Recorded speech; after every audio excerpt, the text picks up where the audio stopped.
Good evening, viewers. We have with us Vinutha Venkataraman, a HR professional with more than a decade of experience, closer to two. And she has experience in areas of HRBP, doing talent management, uh, creating OD interventions, and of course, coaching. Vinutha's experience spans IT and manufacturing. Vinutha is presently based in Chennai. Thank you, Vinutha. Welcome. Thank you, Naga Siddharth. Wonderful meeting you. I'm sure our viewers would be very, very interested to know a little more about what you think on the future of HR business partnering as well as areas such as coaching to begin with.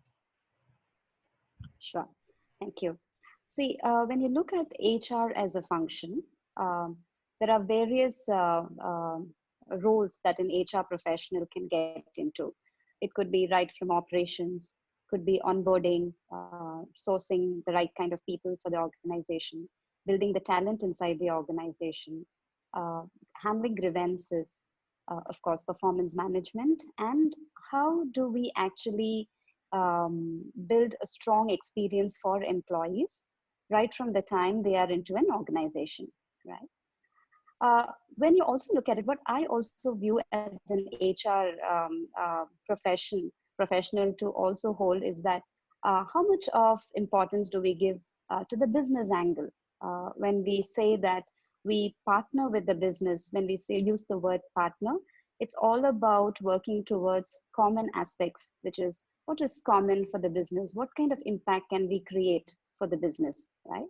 So let us consider one specific role, which is HR business partnering, be it in the IT segment or the non-IT segment, the manufacturing, engineering. Something which I believe that would be the future of HR, how this HR would be looked at when they partner with business is that can we have a 50-50 mindset, as HR professionals, where the focus is 50% on people and 50% on business.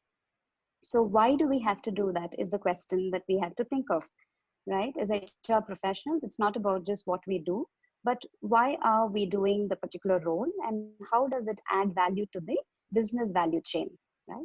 So in that angle, I think one of the important things that an HR business partner should focus on is, I think, building the leadership brand, right? So when we talk about some coining the words like leadership brand, it's not a very new word. If you read and research on a leadership brand, there are lots to read and figure out how we can add value as HR professionals. Because when we look at a leadership brand, I look at it as a concept of a drone, right? So what does a drone do? You have you have 4 different wings for a drone, and each of the functions have to operate in their own ways and contribute the best they can do to their roles because they have to perform the function, and it creates impact, right? Ultimately we need results, right? And in this drone model, if you look at it, there are 4 components which are very important in building the leadership brand. Because when you say brand, something that comes to our mind is recall. Something that comes to our mind is something which is sustainable, which keeps repeating often. So similarly, when you align it with an HR professional who's adding value in creating the leadership brand, I would say that if you have a business head as one of the wing, you have the finance as one of the wing, which is equally important because you always see them speaking together. Another important wing that we have to consider is our own profession, which is an HR. It's all about how do we create that impact and create visibility, because there is a huge scope that we could contribute in the business value chain by building certain competencies, which of course we would talk about as we proceed, uh, to add value to building the leadership brand. And the most important part of this leadership brand is your customer. You can't leave them apart. You have to bring all these 4 together and they work together as one drone, which gives a complete visibility of an organization which is filled with employees. So we have a great role to play as HR professionals, especially in an era where digitization is taking up a big focus area. We often have to see as a supporting or a complementing tool for us to help us see how we can add value to the business chain. Wonderful. Thank you for that very articulate explanation of where you see it, and of course the drone leadership, right? So that's something that I've picked up personally as well. So Vinutha, you've been an executive coach for some time, in addition to playing a HR role, and I'm sure you've also had conversations with your coaches where they are looking at some particular expectation from HR. I'd invite you to share some of your insights from there. What do business leaders really want from HR? Is it obedience? Is it partnering? Is it service? Is it something more? What is it in your experience? True, absolutely. So one of the thing is from a very traditional point of view, when you look at HR, it was always seen earlier as a personal department, right? Because it used to deal with people issues. We used to deal with labor issues, right from the manufacturing era to even a department like in an industry like IT, where we are seen as a support function. But things are changing right now. Things are changing when you start looking at adding value to that business chain. Things are changing, so which means we have to look at what does the business really want, right? Why should I exist as an HR professional in that drone? Where do I exist and why would I exist there? So if you look at it, let me cover probably not all, just some of the core competencies, what business leaders look at, or what are they really looking for, because for them it should be like not somebody who's been called to be seated in a boardroom or in a leadership meeting, but I think as HR professionals we should also see that we go there to contribute and add value. That is extremely important. So if we are called, or if we make them call us to be seated in such a forum, then one or two of the core competencies which I would cover now is that how are they looking at HR professionals as strategic architects? Now, when I say strategic architects, it's not about we listening to what strategies are being discussed, which means what kind of future goals are being adopted by the business, or what could be the vision for the business that a particular business unit has to follow. But I think we need to position ourselves and equip ourselves as architects in that component, which means it's not that they are just we are note makers there, right? But we really need to show that we have competence to do a pure strategic goal setting sessions for the business, right? Help them come up and facilitate them towards effective goal setting processes, so that it just not stands at the top, but it's drilled right down to the bottom, so that everyone speaks the same language. So it's an art of facilitation which HR can take as a role when it comes to contributing to strategy. The second is about measurement, right? Today we have tools and technologies, we have AI supporting us, but we talk about them, we know what they are, but there is an opportunity where you can bring this across to the table. You can use them to analyze facts and data, because that's what is going to make you a very credible person in front of business. And business wants them, business wants such people as HR professionals to challenge them, to understand their dilemmas which they go through when designing strategies. It's not going to be the first time they may win. So how as HR professionals could we build those competencies to see that we are partnering with them to succeed together? So this is one core competency, I would say, that business leaders do look forward to when they want to have competent HR professionals to partner with them. The second most important, I will stop with two because we'll not take in too much for our viewers, because more important thing is that um, it's important that we can take something and also implement back into our work. The other important thing is about how do we position ourselves as credible activists. This is something I read about recently, which was also interesting, though we have many ways of putting it across. But this was one interesting terminology which I had read recently.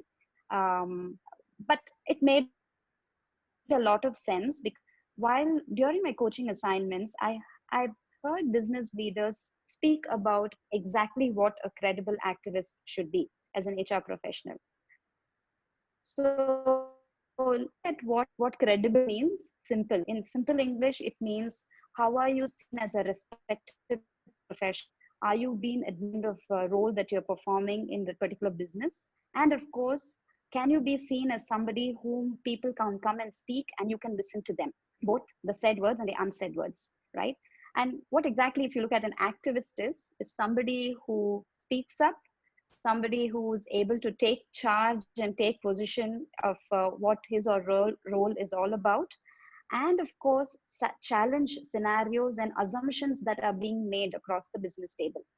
So when you look at a business leader, this is exactly what he or she wants, because a business leader has a complete view of the business. The focus is more on how do we achieve results, how do I make money, where can the money come from, and how do I enrich the value chain.